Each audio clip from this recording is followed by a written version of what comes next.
Hello, my name is Nancy Drain, and I am the Pro Bono Director at Children's Law Center. Thank you so much for viewing this training program on representing caregivers in adoption, guardianship, and custody cases.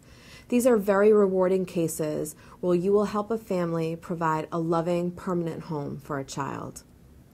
Before we review the law and procedure in these cases, we would like to first review some important guideposts for your representation, including client-centeredness, client counseling, and cultural competence. First, let's talk about client-centeredness. A recurring theme today will be the traditional roles of attorney and client, the fact that your relationship will be directed by your client, and that there is autonomy in the client decision-making process. That is always an important issue between attorneys and clients, but particularly important in these types of family law cases. First, though, in order to appropriately counsel your client about the important decisions that they'll make in the context of these cases, it's important to understand the context of your client's life. In many ways, the life of the child is really the context of the case, and it's important to understand the child's life in the context of their life, their communities, and their historical roots. So first, let's talk about the context of being a caregiver attorney. The first thing that you must do is take the time to learn about your client's life. Learn about their family and their life circumstances. It's also important for you to be self-aware and to recognize how your own background and experiences will play a role in the case. Finally, it's important for you to have strategies to ensure that your approach to your role is culturally competent, and also to be aware as your client's lawyer on circumstances when others are not approaching their role in a culturally competent way. So let's first discuss some of the case realities of our clients to give context to both their culture and their circumstances. First, let's talk about poverty. Most of the cases that you'll work on have issues of poverty interrelated in the legal case. Let's talk about what poverty means in the District of Columbia. In D.C., nearly 1 in 5 residents are at or below the poverty line, which means about $23,000 for a family of 4. Nearly 1 in 3 D.C. children live in poverty, which is double the national average. And in Wards 7 and 8, where 1/3 of D.C.'s children live and most of the families that we work with live, the poverty rate is closer to 40 or 50%. 15 to 20% of D.C.'s children under 6 are in families that spend more than half their income in rent, and 41% of D.C. children are in homes without secure employment. It's also important to learn about family structure. In the United States, 1 in 11 children will have relatives as primary caregivers for at least a short period of their life. And in African American families, the statistics are closer to 1 in 5. 38% of children being cared for by grandparents are under the age of 6. And 67% of households in Wards 7 and 8 of D.C. live in single-parent households. Let's talk about health. Over 60% of D.C. children are enrolled in Medicaid. 64% of D.C. infants and toddlers have at least one risk factor known to increase poor outcomes in health, development, and school outcomes. Finally, at least half of D.C. children who are covered by Medicaid are not receiving the mental health treatment that they need, even when it's diagnosed. Education. Only 58% of D.C. students graduate high school, and D.C. has one of the widest racial achievement gaps in all large urban contexts. 91% of Caucasian fourth graders were proficient in reading, as compared with 38% of their African American classmates. All of these statistics and figures help you to understand the lives of the families that you're working with, and understand the context in which they make important decisions about their family life. The process of learning about our client's life is a key part of cultural competence. This is a critical area that we want to discuss with you in this training before we talk about the law and procedure that will guide these cases. First, let's talk about culture. What is culture?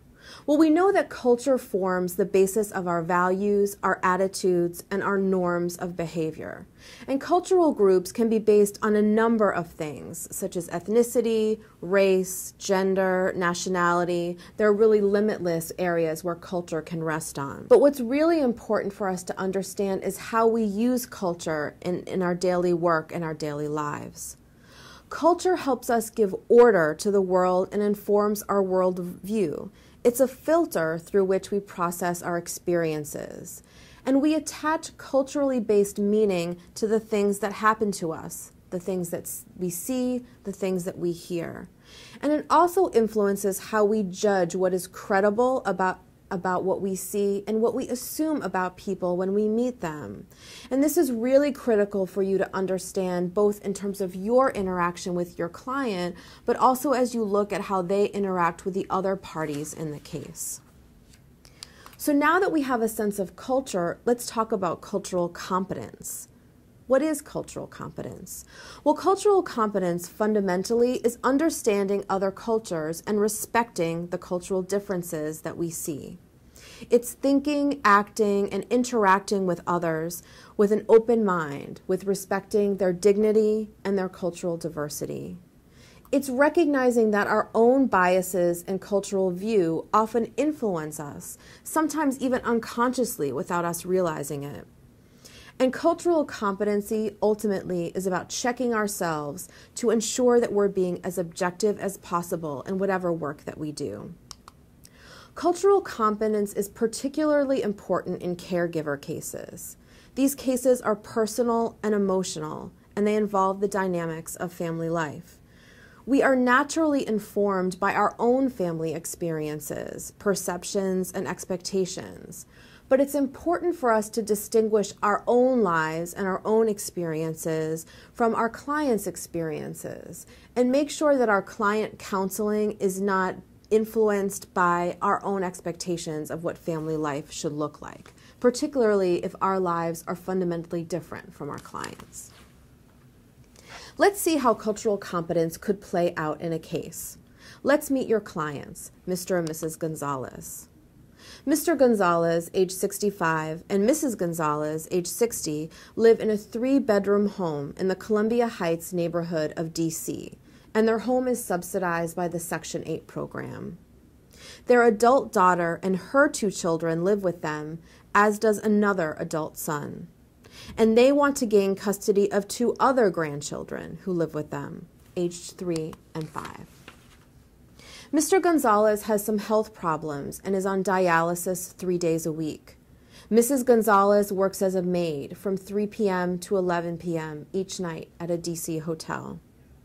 Neither of the adult children in the home are currently working. Mr. and Mrs. Gonzalez's adult son has a spotty drug-related arrest record, but no convictions.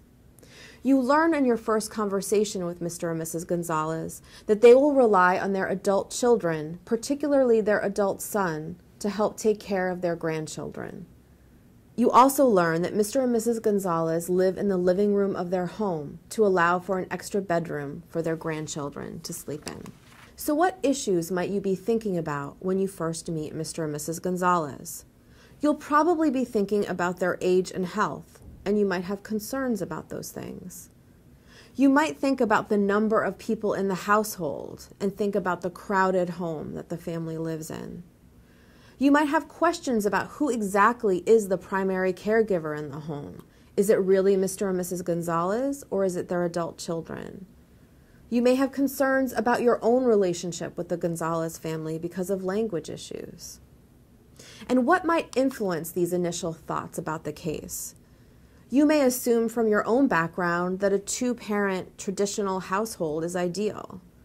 You may make assumptions about the grandparents' ability to take care of young children. You may wonder, why are they letting their adult children live in their home with them? And you may draw conclusions about their son based upon his arrest record. There are likely many things about the Gonzalez family's life that you may not know. For example, you may not know that to Mr. and Mrs. Gonzalez, having their entire family living under one roof is natural to them and culturally appropriate. You might not know about Mr. and Mrs. Gonzalez's son and the fact that he is proactive, responsible, and actually a critical, perhaps the most critical member of that household. There are many other things that you might not know about the Gonzalez family. So what does this brief story teach us? It teaches us that even though ultimately our clients make the decision about the direction of the case, we must understand that our own expectations or thoughts or initial reactions to a case can guide how we counsel and work with our clients. We must take the time to understand the basis of their own decisions about their family life and recognize that our own assumptions and the assumptions of other parties in the case can play a role in how the case plays out, and to be careful to make sure that it's really our client's wishes, our client's needs, and our client's family's expectations that really guide the direction of the case. It is important, as I said, to be as culturally competent as we can. And we've compiled some strategies for you to think about as you approach these issues in your cases. The first step to becoming culturally competent is to know yourself. Self-awareness is the key to being able to really assess how you're approaching the case and whether your own experiences are playing a role in how you work with your clients. Listen. The content of what your clients are saying is important, and content is not always words. It can be verbal and nonverbal clues, and you need to take the time to really stop and listen and work with your clients. Learn. Ask why if you're not sure why your client is making a particular decision. Avoid stereotypes. Get to know every person in the case with a fresh slate, and don't make any assumptions about who they are or what their background is. Don't judge. Imagine multiple meanings when something happens in a case, not just the one that fits most into your worldview or your own expectations. Reflect. Take the time after meeting with your clients to think about their lives.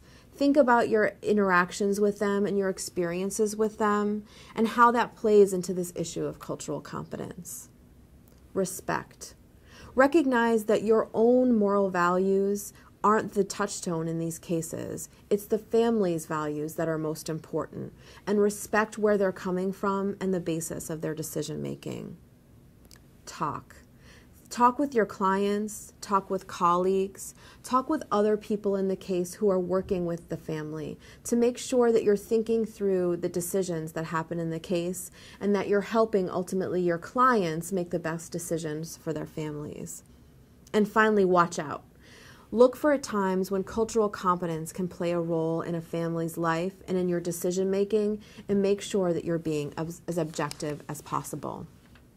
With these strategies in place, you'll be prepared to be the best advocate for your client's interests. The issues in these cases are often quite complex. And remember that we have experienced CLC mentors here to help you through these cases, help you with decision making, help you with client counseling, and helping you to form the context that's so important to understand the families and how their lives direct the outcomes of these cases. Thank you so much for your support of our pro bono program.